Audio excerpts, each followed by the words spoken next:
Hello 2025! Nakapaglista na ba ng New Year's resolution ng lahat? Isa na nga sa pinakapatok na goal tuwing bagong taon ang makapagbawas ng timbang at siguraduhin maging healthy sa buong taon. Siyempre, ang best day to start ay ngayong unang buwan ng taon. Pero ang tanong, kaya mo ba itong panindigan para sa new and healthy you?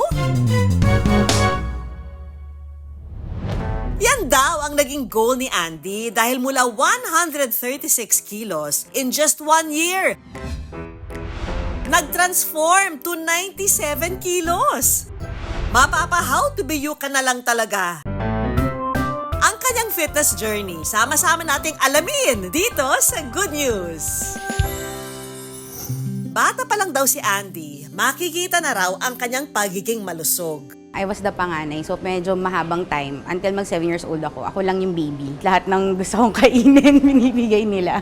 Hanggang sa nagtuloy-tuloy ng araw ang kanyang paglaki. Kailangan kong magpatahi ng uniform. Every school year, nagpapa-adjust kami kasi palaki ako ng palaki. Pag happy ako, I eat. Pag malungkot ako, I eat. Lahat ng nararamdaman ko, I eat.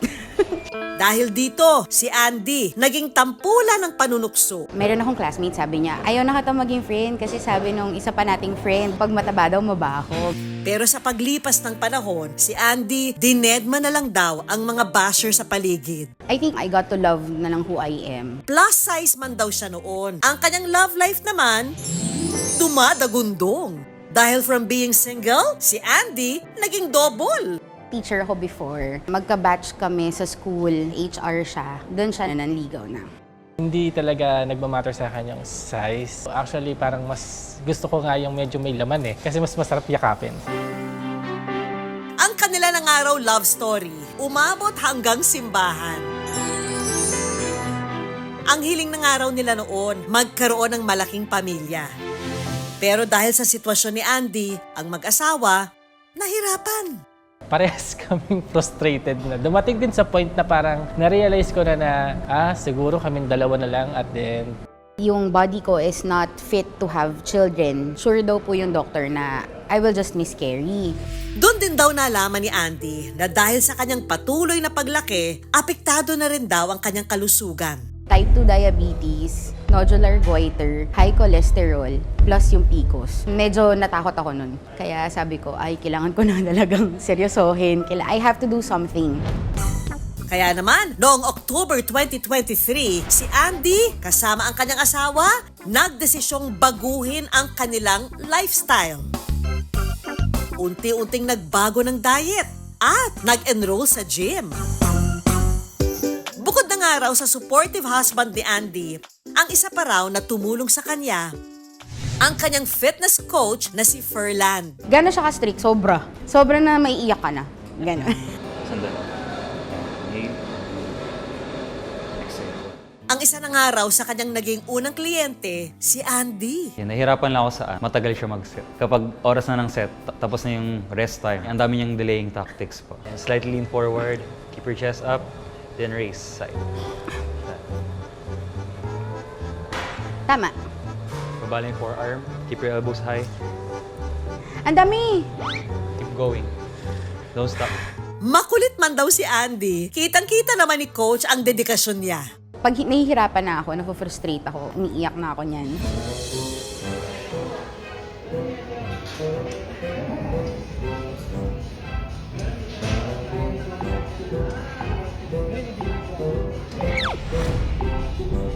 Sa food, yung pinakamalaki yung sacrifice ko. So, I had to stop yung mga sugary drinks, junk food, and fast food.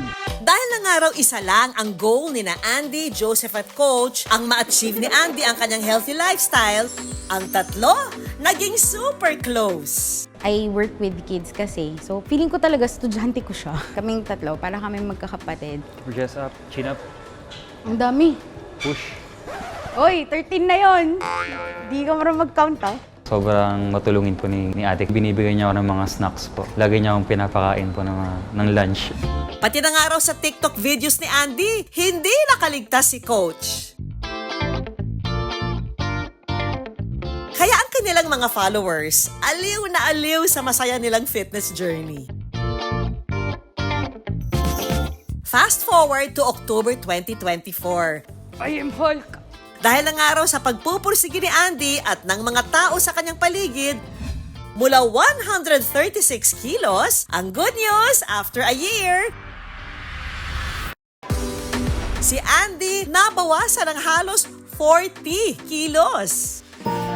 Pero higit pa raw sa nabawas niyang timbang, ang mas bigating good news na kanyang nakuha. Dahil si Andy, buntis na rin. Positive, parang, ha? Hindi ako makapaniwala. Ilang beses kaming nagpitik. Sobrang panic. Kasi nga, for 7 years first time mo maging positive. Pati sina coach at kanyang mga kaibigan sa gym, sobrang saya sa kanyang announcement. One of the reasons why I started working out was to have kids. Lahat ng meron kami, nilagay talaga namin dito sa journey na to. Hindi naman ako natakot na kasi baka mamatay ako Natakot ako na baka si Joseph, mahirapan siya na alagaan ako. I want to grow old with him. Siya yung naging motivation ko. Dahil achieve ng araw ni Andy ang kanyang goal, siya at si coach naman ang mag-share sa atin ng good news. Kasama ang kapuso natin na si Tin na ang goal din magpapayat ngayong 2025. Coach, are you busy? Hindi po. May papaalala ko sa'yo. Papatrain din siya, si Ate Tin. Hello po, Ma'am Tin. Coach Ferland po. Ano pong goal ninyo, ma'am? Gusto kong pumayat etong 2025. Okay, so first, let's do an assessment po.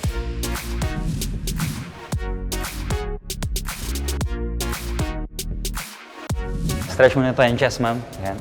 Si coach may pa-tutorial pa ng home workout na pwedeng gawin ni Tin. So first, yung paa, shoulder width apart. So ibig sabihin, kung gaano kalapad yung shoulders mo, ganun din kalapad yung paa. Next, slightly point your toes outward. Yan. For stability. Then, kapag mag-i-squat, unang movement is paatras tong glutes. Okay? Yan, inhale. Up. Exhale. Inhale. Exhale. Yan, good. Thank you, Coach. Gagawin ko talaga yung mga tinuro mo at marami ako natutunan sa'yo. Kasi etong 2025, talagang gusto kong sexy na ako.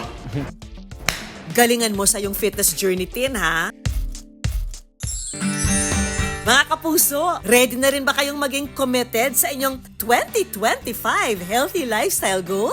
Kung na-inspire kayo sa kwento ni Andy, eto ang payo niya sa inyo. Mahirap sa umpisa. Sobrang hirap. Nakakaiyak.